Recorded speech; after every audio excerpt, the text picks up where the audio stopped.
Indian മുസ്ലിമിന് ജീവനുള്ള കാലത്തോളം പാകിസ്ഥാന്റെ പൂതി നടക്കില്ല. ശത്രു രാജ്യത്തിനെതിരെ ആഞ്ഞടിച്ച് അസറുദ്ദീൻ ഒവൈസി. ഇന്ത്യൻ മുസ്ലിമിന്റെ മഹത്തായ ദേശാഭിമാനം ഉയർത്തിപ്പിടിച്ചും പാകിസ്ഥാന്റെ കുത്തിതിരിപ്പുകൾ എണ്ണി എണ്ണി പറഞ്ഞും ഓൾ ഇന്ത്യ മജ്ലിസ് ഇത്തിഹാദുൽ മുസ്ലിം നേതാവ് അസറുദ്ദീൻ ഒവൈസി രംഗത്ത് വന്നു.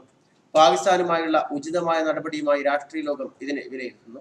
ഭീകരാക്രമണത്തിന്റെ മറവിൽ മതത്തിന്റെ പേര് പറഞ്ഞ രാജ്യത്തെ ജനങ്ങളെ ഭിന്നിപ്പിക്കാനുള്ള ഇരുവിഭാഗം സ്ഥാപിത താല്പര്യങ്ങൾക്കും ഒരുപോലെ ബാധകമായ മുന്നറിയിപ്പ് കൂടിയായി ഒവൈസിയുടെ ഈ വാക്കുകൾ നിരീക്ഷകർ കണക്കിലെടുക്കുന്നു. ദളിത് നേതാവ് പ്രകാശ് അംബേദ്കർക്കൊപ്പം മുംബൈയിൽ നടത്തിയ ഒരു റാലിയിലാണ് പാകിസ്ഥാനെതിരെ ഒവൈസി ഇത്തരത്തിൽ ആഞ്ഞടിച്ചത്.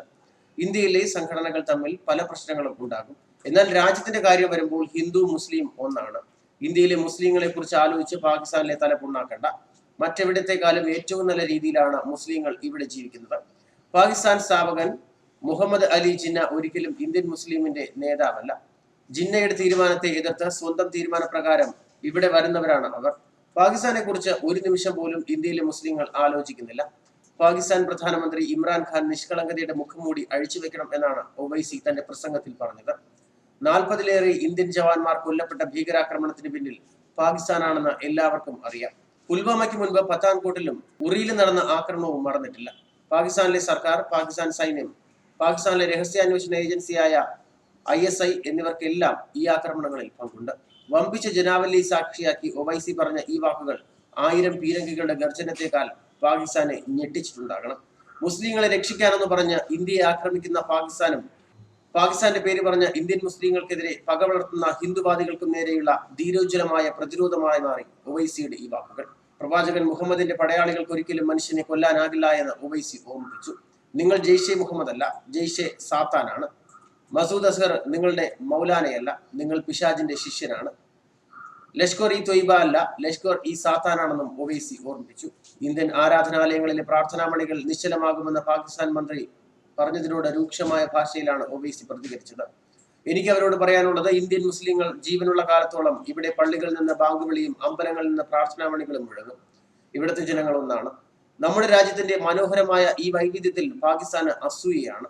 ഇതായിരുന്നു ഒവൈസിയുടെ വാക്കുകൾ. പ്രസംഗത്തിനൊടുവിൽ ഇന്ത്യൻ രാഷ്ട്രീയത്തെ കൃത്യമായി ഓർമ്മിപ്പിക്കാനും ഒവൈസി മറന്നില്ല. കോൺഗ്രസും BJPയും അധികാരത്തിൽ വരാതിരിക്കാനുള്ള അവസാനത്തെ അവസരമാണ് ഇത്തവണത്തെ ലോക്സഭാ തെരഞ്ഞെടുപ്പെന്നും അദ്ദേഹം എടുത്തു പറഞ്ഞു.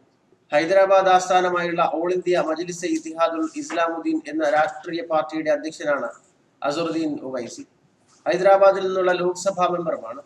തെലങ്കാനയിൽ ഒരേ സമയം BJPയുടെയും കോൺഗ്രസിന്റെയും പേടി സ്വപ്നമായി മാറിയിരുന്ന ന്യൂനപക്ഷ നേതാവാണ് ഒവൈസി. മുസ്ലിങ്ങൾ ഒരിക്കലും കോൺഗ്രസിനെ പിന്തുണയ്ക്കില്ല. മുസ്ലിങ്ങൾക്ക് എന്നും പ്രശ്നങ്ങൾ ഉണ്ടാക്കിയ പാർട്ടിയാണ് കോൺഗ്രസ് എന്ന് ഒവൈസി പ്രഖ്യാപിച്ചിട്ടുണ്ട്. ലോക്സഭാ തെരഞ്ഞെടുപ്പിൽ തനിക്കെതിരെ മത്സരിക്കാൻ അമിത്ഷായെയും രാഹുൽ ഗാന്ധിയെയും കുറച്ചുനാൾ മുൻപ് അദ്ദേഹം വെല്ലുവിളിച്ചിരുന്നു. തെലങ്കാനയിൽ TRSനോടാണ് ഒവൈസിയുടെ പാർട്ടി മിക്കപ്പോഴും കൂറു പുലർത്തിയിട്ടുള്ളത്. പാകിസ്ഥാനിൽ നിന്നും ഭിന്നമായ അസ്തിത്വമാണ് ഇന്ത്യൻ മുസ്ലിമിനുള്ളതെന്ന് ഒവൈസി പലതവണ ആവർത്തിച്ചിട്ടുള്ള വീക്ഷണമാണ്. ഇന്ത്യൻ മുസ്ലിങ്ങളെ പാകിസ്ഥാനികൾ എന്ന് വിളിക്കുന്നവരെ ശിക്ഷിക്കാൻ നിയമം കൊണ്ടുവരണം എന്നാണ് ഒരിക്കൽ അദ്ദേഹം പാർലമെന്റിൽ അഭിപ്രായപ്പെട്ടത്. കുറ്റക്കാരെ 3 വർഷം ജയിലിലടയ്ക്കണം. പുറമേ നിന്നുള്ളവരായി മുസ്ലിങ്ങളെ കാണുന്ന രീതി ഇപ്പോഴും നിലനിൽക്കുന്നുണ്ട്. അത് ഖേദകരമാണ്. പക്ഷേ BJP നയിക്കുന്ന കേന്ദ്ര സർക്കാർ ഇത്തരം നിയമം കൊണ്ടുവരില്ല എന്ന് തനിക്കറിയാമെന്നും അദ്ദേഹം പറഞ്ഞിരുന്നു. ആ ആരോപണത്തിന്റെ മറവിലാണല്ലോ ഓരോ തവണയും BJPയുടെ വോട്ട് തേടുന്നത്. മുഹമ്മദ് അലി ജിന്നയുടെ 2 രാജ്യം എന്ന ആവശ്യത്തെ നിരാകരിച്ച ഇന്ത്യയിലെ മുസ്ലിങ്ങൾ ആ അംഗീകാരം അർഹിക്കുന്നവരാണെന്ന ആവശ്യത്തിൽ ഒവൈസിക്ക് സംശയമില്ല. എന്തായാലും ഒവൈസിയുടെ വാക്കുകൾ ഇന്ത്യൻ ജനാധിപത്യത്തിന്റെയും മതേതരത്വത്തിന്റെയും ശക്തിയായാണ് പാകിസ്ഥാന് ബോധ്യപ്പെടുത്തി കൊടുത്തത്.